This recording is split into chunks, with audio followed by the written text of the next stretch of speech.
off to go and study Adelie penguins in particular. He found that they got involved in all kinds of like crazy behavior. So he sort of went off and he was expecting these like really cute sort of tuxedo wearing birds that acted like proper little gentlemen in these Arctic regions.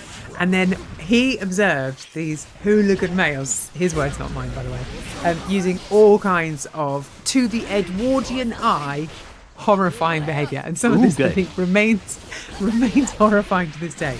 So necrophilia, right? Bad. Coercion, particularly around sexual activity, also bad. Gang behaviour, also, I would say, bad. And to the Edwardian eye, homosexuality, which if I remember my history correctly, they didn't like at the time. They did not like it. The gay penguins, man, they're a part of history.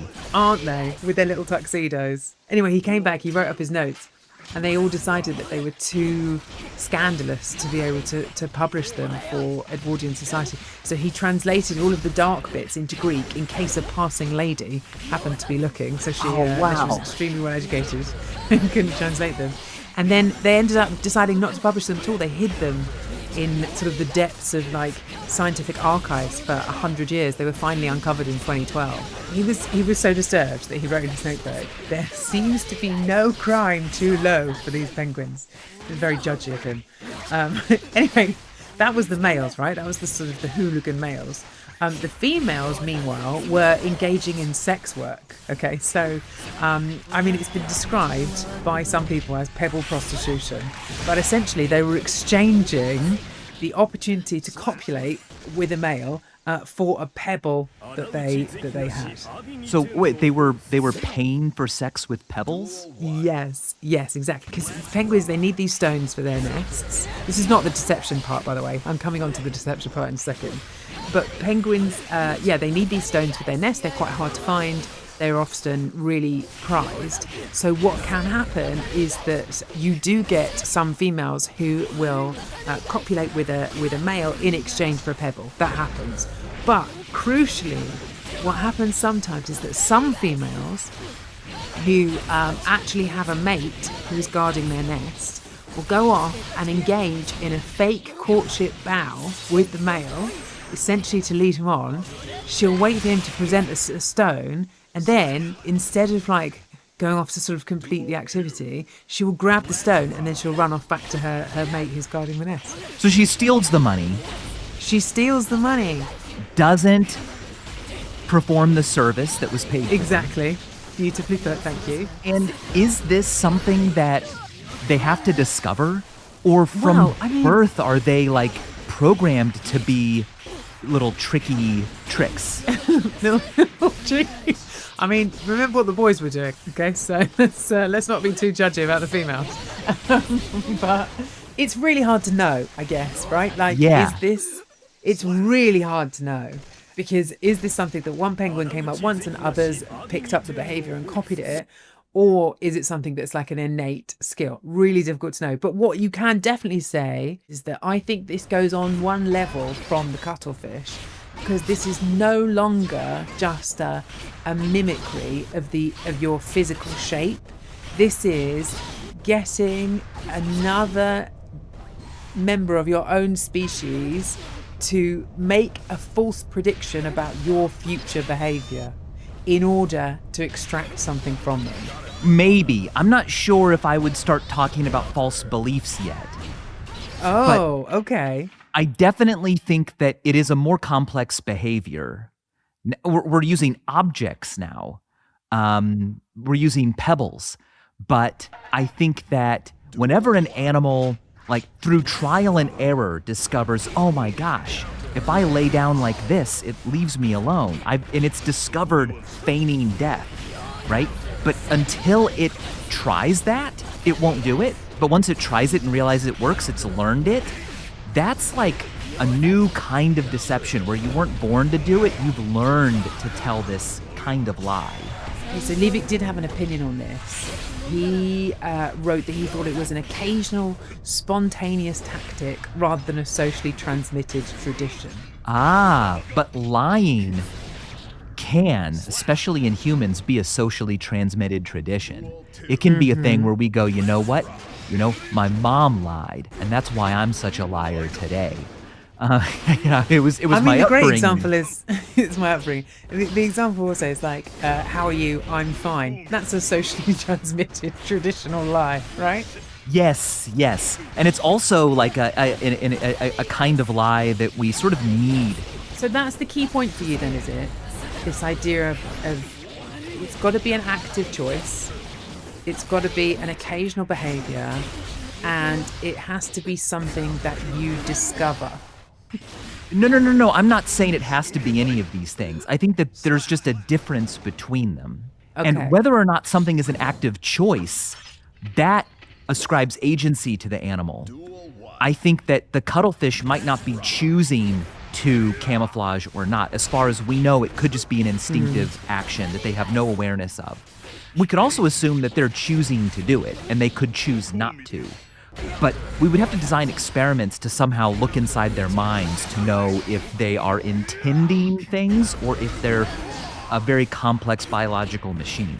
But we can say that there's a definite difference between the stick bug, the cuttlefish, which sometimes is camouflaged and sometimes isn't, and behaviors that involve objects, like the penguins. But then even more complex behaviors that involve discovery, trial and error, and learning, where one species over here does it, but the one over here doesn't because they just haven't discovered it yet.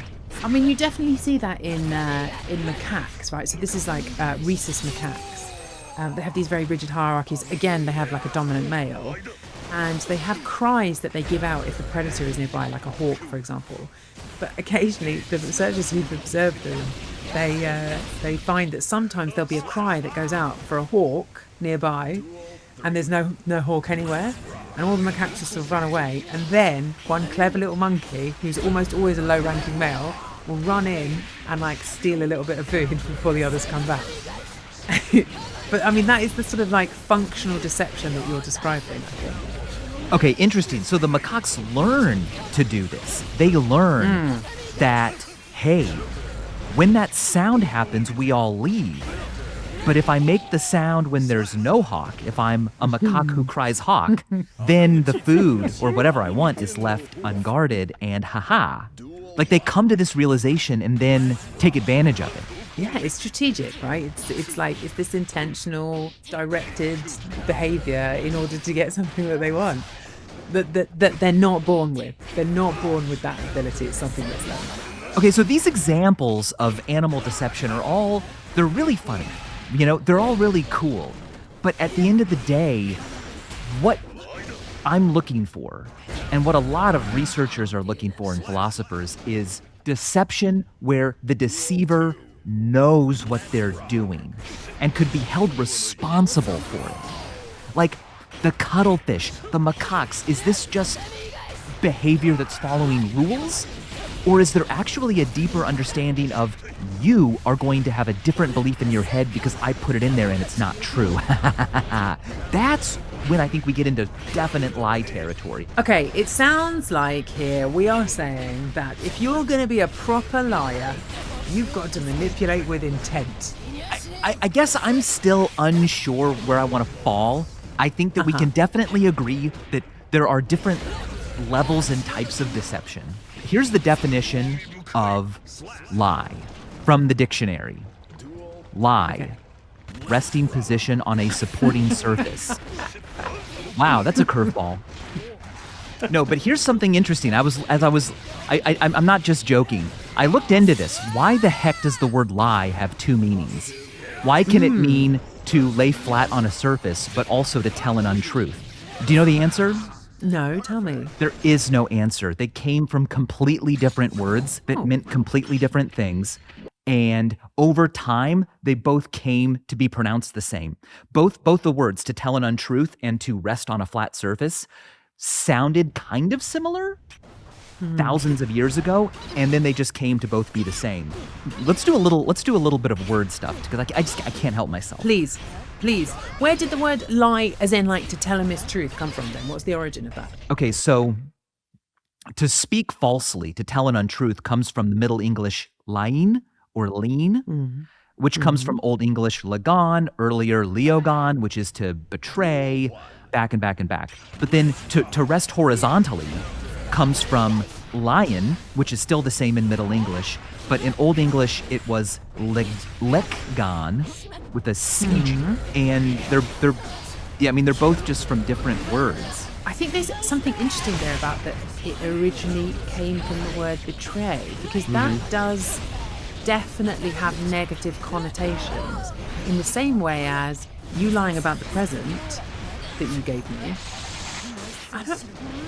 You didn't betray me. Well, that's right, but I think the negative connotation is really important. When humans lie, we judge them much more harshly than we judge these other kinds of lying that we've been talking about. When I see a stick bug, I don't put my nose up in the air and go, the liar.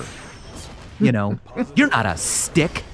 That's just despicable behavior. What is the insect world coming to? That you'll just pretend to be a stick.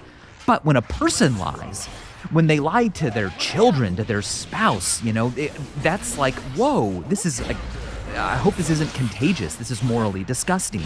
And so there's a huge leap in just the way we behave towards non-human animal deception and human deception.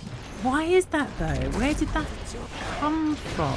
So it's not like the word used to be betray. It's more like these words were all meshed together, and you can translate them in different ways depending on the context. So that's why I kind of hooked onto the negative connotation of it. It's like, yeah, they're not related. I thought at first maybe to lie, like to lie down, was where we got the word lie, to tell an untruth, and somehow it meant to like not be straight up and down. But no, they come from different words that over time came to be pronounced the same. Okay, so I get so distracted when I research. I wound up spending hours looking into the difference between lie and lay. Do I lay the pencil on the table or lie the pencil on the table? When I get into bed, am I lying down or laying down? Do you know the difference?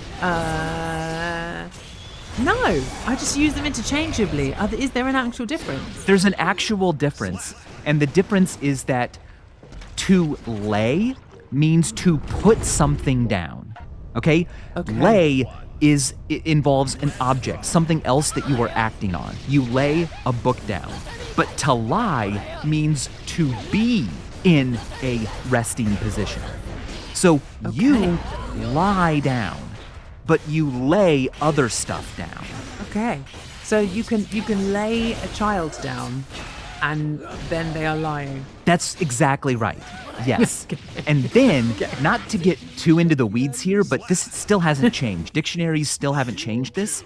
But the past tense of lie, meaning to lie down, is lay, not lied.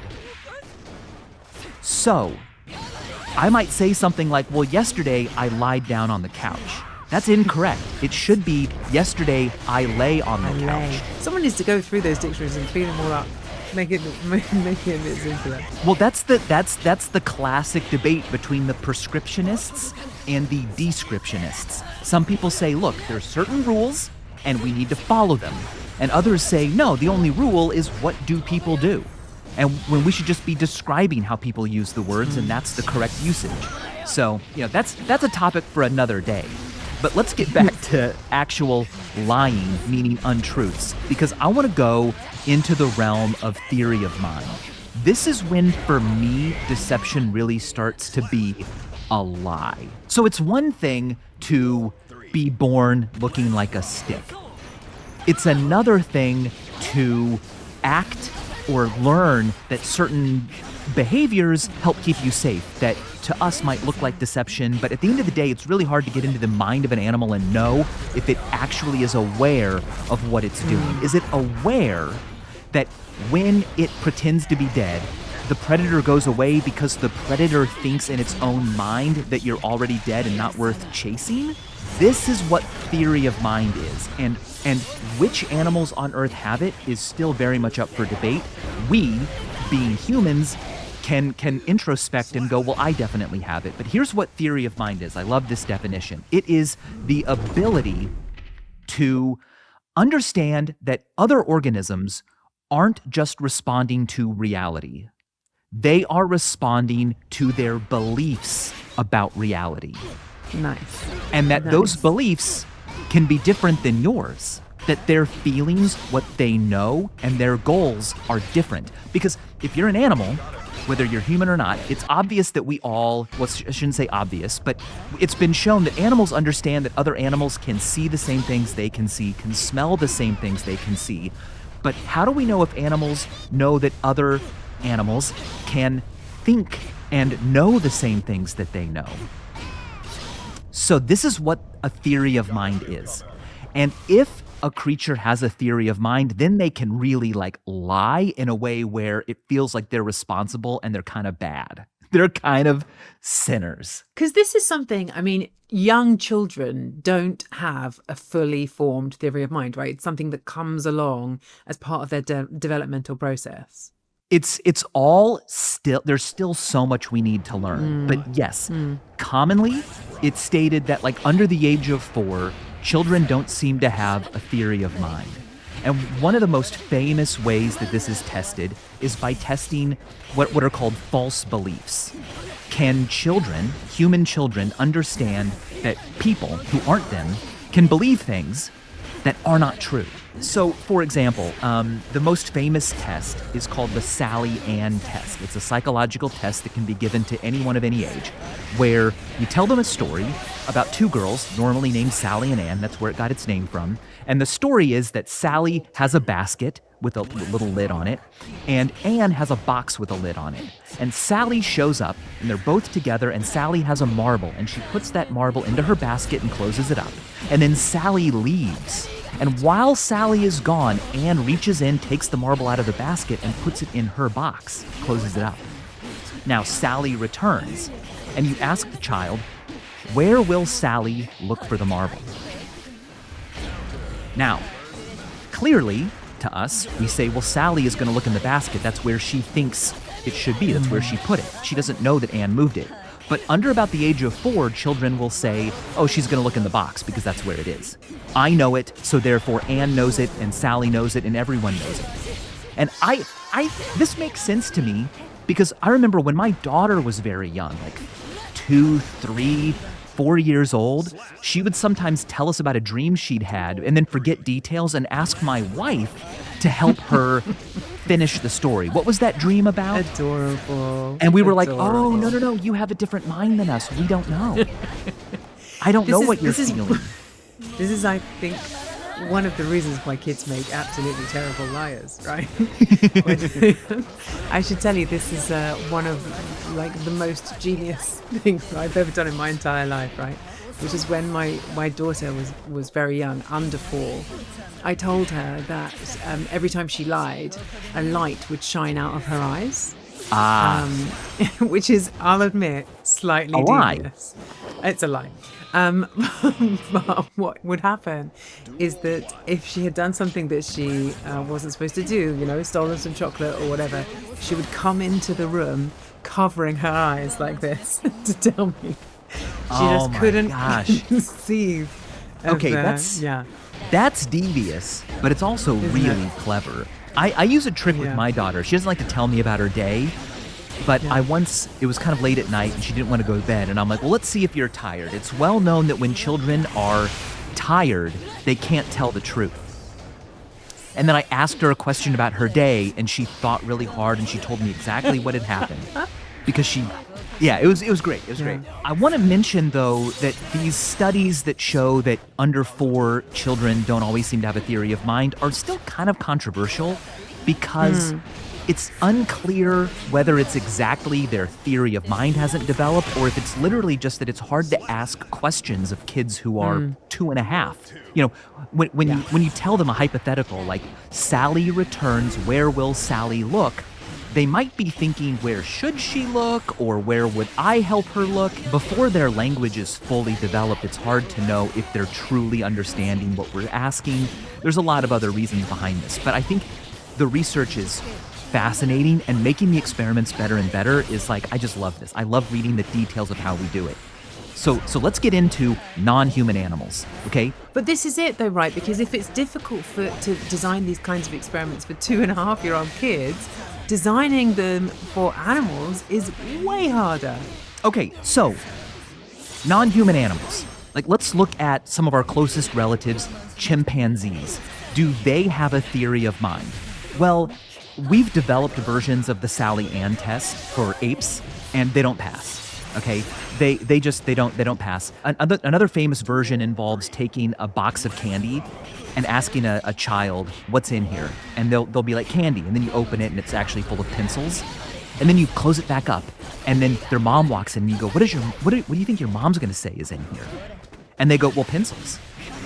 Okay, so you can design experiments like that for chimpanzees, but it's hard to know with an animal that doesn't speak English or speak a language, exactly what they think you want them to do and what they mean.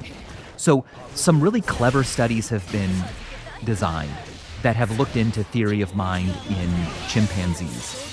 So in 2016, a fantastic study was done that I think did this really carefully. They had chimpanzees and bonobos and orangutans, and they brought in these fake haystacks, like little haystacks that were hollow inside, so a person could go inside them. And they put 2 of them in the enclosure. Let's call one the left haystack and one the right haystack. And the ape is watching this. First of all, this whole thing sounds really hilarious because it has to be. You cannot go up to a chimpanzee and be like, hey, look at this puzzle, because the chimpanzee will say, I don't care, and move away. So you have to surprise it. You have to do novel things. So what they did is they had one of their researchers dress up like a gorilla. They called this the King Kong character. And by the way, it makes the videos and images from the experiment so friggin' confusing because I can never tell if I'm seeing a real ape or a researcher dressed up like a gorilla. But here's how the experiment worked. First of all, they taught the ape that when this King Kong character runs into one of the haystacks, a human who watches them is going to take a broomstick, come up and hit the haystack that they're in, and then go back in. So the ape loves watching this. It's very fun. We know they're paying attention. Then they started to do an experimental condition where they had the human watch, and of course the chimpanzee subject is watching. King Kong comes in and runs into the left haystack. And then the human goes inside to get the broomstick. And while they're inside, behind these opaque walls, King Kong leaves the haystack and moves into the other one. Oh. And then the human comes back out. So it's the same as the Sally Ann thing. Yes. Now, by using infrared eye trackers, the researchers could check immediately, down to the millisecond, where the subject chimpanzee's eyes went. Because it wants to see the broomstick hit the haystack. Is it going to look at the one that has King Kong in it? Or is it going to look at the one that the human thinks King Kong is in?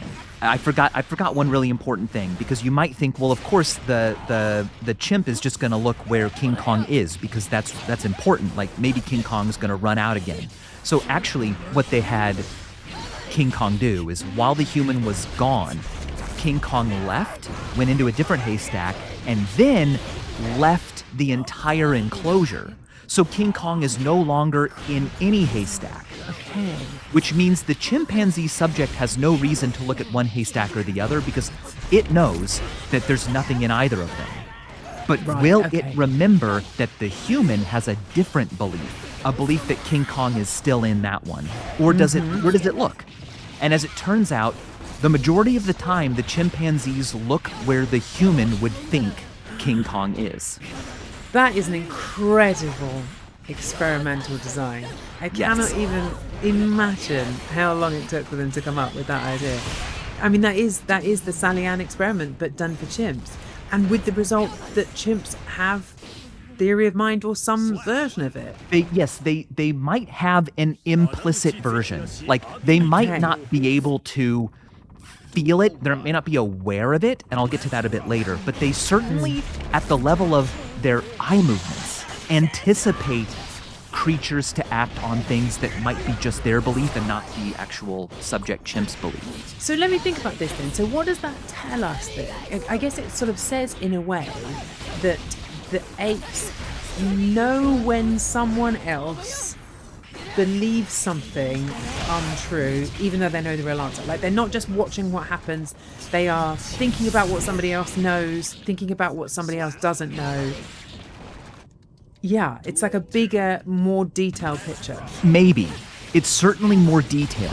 Whether or not they know that the human has different beliefs than they do is really hard. Because there are researchers who want to make it very clear that they're never going to just accept that, like, yep, they have a brain like ours. Because it could be that there's this evil eye hypothesis that the human just looking where King Kong went somehow contaminates that haystack. Mm-hmm. And so it's the haystack itself that is now imbued with an importance when the human is present. And so the chimp simply looks at that haystack because it's been imbued with an importance, and that would explain the look. It doesn't necessarily mean the chimp looks because it thinks to itself, oh, he believes this. He doesn't know. Oh, it's dramatic irony. The chimp might just be saying, when that person is around, this is endowed in my mind with something, there's something important, there's some reason to look at it. The chimp may not explicitly know or be aware. Here's the last experiment I want to talk about, and I think that it gets even closer to helping us understand where chimps fall. And this experiment involved teaching chimpanzees to beg for food. So there was an enclosure where food would be put, and then there would be humans inside the enclosure next to a little hole in the plexiglass. And to get the food, a chimp had to put its hand in this kind of little cup motion through the hole towards the human, and then the human would go and get the food. You can use this to test which human will the ape beg from. They started to do some experiments where they would have two humans in the enclosure, and one of them would just be normal, and the other one would have a big opaque bucket over their head, or a blindfold. Okay. They couldn't see anything. A third human would then come in and hide some food somewhere in the room. The chimpanzee sees that it's being hidden. Will they then, when it's time to beg for food, go beg for food from the human who saw where it was hidden, or the human who had a bucket on their head and couldn't know where it was put? And as it turns out, they indiscriminately go one way or the other. It doesn't matter. Oh. Yeah. Wow. Okay. So that kind of contradicts. Half the time they go to the person who saw. Perhaps not directly, but I guess the automatic conclusion that you want to draw from the haystack experiment, it's not. This experiment that you're describing isn't giving the same satisfying indication. That's right. And so the first experiment with the haystacks was actually designed after the bucket experiment, because some researchers have said, well, here's the deal. Begging for food from a human, that is just so not a natural behavior of an ape. Whereas watching them hit a haystack with a broom, that absolutely is. Yes. No, being entertained is much more. I'm sorry. So yes, then there's a third experiment that I think really solved that problem of things being unnatural, like following a King Kong or begging for food from a human. Tomasello did a study, and I think this one's just so brilliant, where they had a middle room, with two rooms on the side. One contained a dominant ape, and the other contained a submissive ape. Okay, so they knew each other. And the submissive one knew that the dominant one is in charge. This is a very natural primate behavior, okay?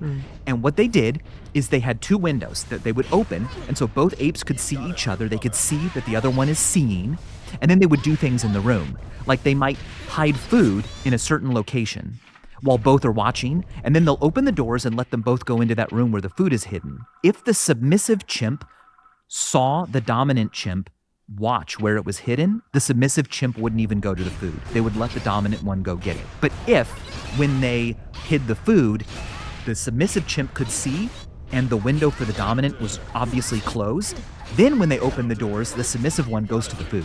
Right. So there is something, I mean, look, you always have to be careful about the way that you interpret these things, but perhaps some evidence that the chimp there is thinking about what the other chimp could see and whether or not it could get away with its behavior. Yes. Again, it could be the evil eye hypothesis that if the dominant chimp has looked at the food is contaminated, and that's all the chimp knows. Don't eat that food. They've tried to do some different experiments where they have the dominant chimp look, see where it's hidden. They block the dominant chimp's view, allow the submissive to still watch as they re-hide it, And when that happens, the submissive chimp does go and get the food. So it could be that the evil eye hypothesis isn't true, or it could be that the evil eye actually means food in that location is off limits. Basically, there's a lot of pressure to make sure that we 100% know this is a theory of mind and not just a rule-based behavior. And we still don't know. That's science, baby. That's science, and that's what makes it so good. But I think that, okay, at its core, though, I think when we talk about lying, it's this idea that it's about a manipulation of belief. That's right. There is one example of a gorilla at least seeming to do that. And it's actually quite an old example. It's from the 1970s. This is San Francisco Zoo. There was a baby gorilla called Coco who got taught sign language by a young researcher called Penny Patterson. And this gorilla could, use hundreds of signs, right? She could name things, she could ask for food, she had pet cats, she could talk about her pet cats. I mean, this is very San Francisco 1970s, isn't it? She would do these things. A lot of the time, the language that she was using was, you could put it down to sophisticated begging, right? She was asking for things. And even if she wasn't directly asking for things, she was sort of like essentially instructing the handlers to do something that she wanted in some way. But there was one particular day where she had a sink in her room. I mean, why they're treating a gorilla like this, who knows? But she had a sink in her room and the sink broke. She broke the sink. And when she was asked by her handler, Penny, what happened to the sink, she signed, the cat did it. She pointed to her kitten and she said the cat did it. Now, okay, like from the outside, superficially, that looks to me like a human kind of lie, right? In the sense of it's the manipulation of belief. It's not a very good lie. It's the sort of lie that you get from a kind of 2-year-old. She's shifting the blame. But you can't be, I think because of everything that you've described and the fact that this is one instance in the 1970s, you have to be absolutely sure before you start saying these things as cold hard facts when you're trying to infer things about animal behavior. Yeah, I love that story. And it's like, clearly that ape knows that blaming the kitten might prevent a negative outcome or a consequence or whatever that they're afraid of. Whether or not they're doing it because they know that the humans have minds, or whether they think it's just A plus B equals C, is what we're trying to get at. Yeah. Is it just another form of sophisticated begging in a way? That's right. Predicting an outcome based on your behavior. I think after all of this, I want to make it clear that I'm sort of playing devil's advocate here. I think that we should always assume a theory of mind in animals because we should give them the benefit of the doubt and we should think that they're as much like us as possible. In fact, I don't know what we're going to title this episode. I don't know what the producers will do, but if they call it Can Animals Lie?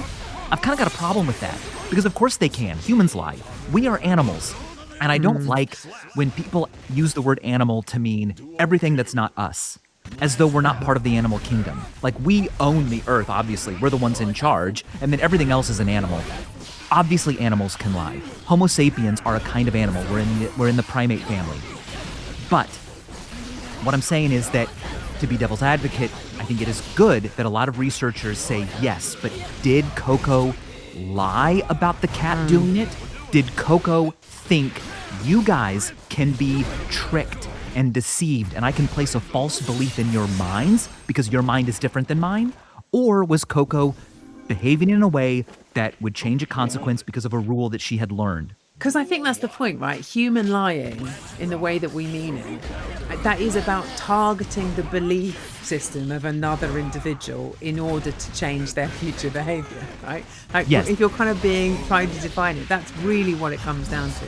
And I don't know if we will ever know if any other animals have that deep of a theory of mind and deceptive ability besides us, because we can't be other animals. But let's go back to that bucket head experiment, because I think that what fascinates me the most is that begging for the food is also a kind of question-asking behavior. It's, could you tell me this answer? Could you tell me where the food is? It's kind of exposing what the chimp thinks the person knows, what is in their mind that isn't in the mind of the other human. And because they don't seem to make a distinction between a human who knows where the food is and one who doesn't, maybe they don't fully understand at a conscious level other people's knowledge. And this ties in with a really fascinating fact, which is that, yes, Coco could do sign language. Coco could put together an explanation that wasn't true. But Coco never asked a question. I spoke about this in a TED Talk in Vienna a long time ago. And to this day, it's sort of chilling to think that no animal has ever asked us a question. They're curious about things. They want to experience things. But they have never they've never shown themselves to see others as sources of information in novel ways. Of course, bees will gather around another bee to watch it do its dance to learn where the pollen is. But that's a programmed instinctive behavior. There aren't those like novel, hey, you saw where the food went. And by the way, like hiding food in a cage is not my natural, it's not in my DNA. That's not a puzzle I have solved through natural selection. It's like a new thing I'm used to. They've never asked questions. And I think that once a species can ask questions, that's when it can tell lies. I guess that's the point, right? Is that unless you can ask, what do you know? Unless you have that curiosity about knowledge specifically, you then, I mean, that's the foundation of what do you believe, and then can I change it? Which essentially is the top level of lying. The top level, yeah. And so while I'm going to err on the side of deciding that theory of mind is pervasive in the animal kingdom, because I want to give animals more respect maybe even than they deserve. I'm not going to judge Coco for trying to pass the blame on to the cat, because I think that they're not as responsible for what they say. Even if in a way they might know what they're doing, I refuse to be judgmental to them about it. But if a human lies to me, don't do it twice, is all I can say. Okay, well, I luckily have a much more liberal attitude towards lying. You can lie as much as you like, Michael. Just as long as it's not. Just as long as it's good lies, okay? I want nice lies. I want lies that make me feel better. I want lies that increase my overall happiness and well-being. All right? Okay, well, if that's what you want, then how about this? Hannah, I had a great time on the podcast today. I'm really glad we got to have this conversation. And I hope that all of you out there listening did too. Okay, all of a sudden I don't know what's real anymore. You can That's my job. leave us to ponder that. But that's a wrap on this episode. Make sure that you are following The Rest of Science wherever you get your podcast. Make sure that you are subscribing to us on YouTube. That's right. And if you have any...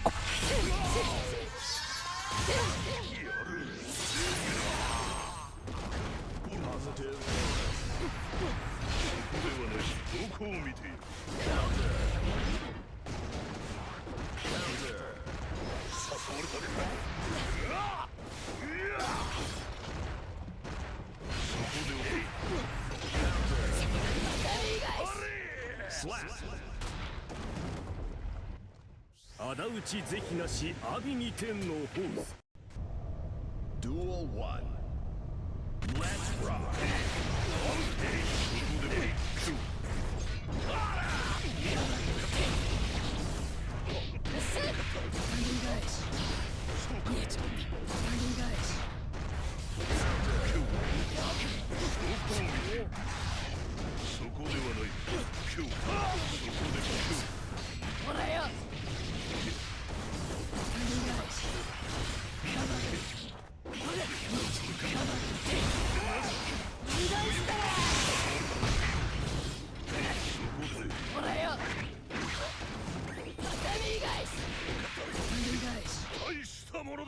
Slap. Duel 2. Let's rock.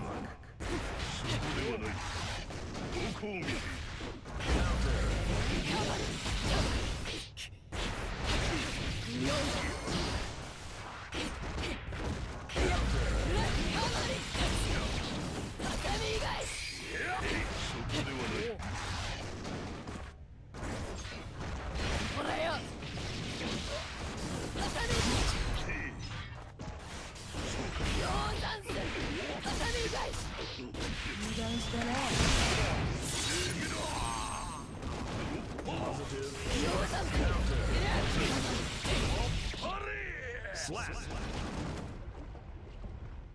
仇討ち是非なし阿鼻二天のホース千世売お上のやつ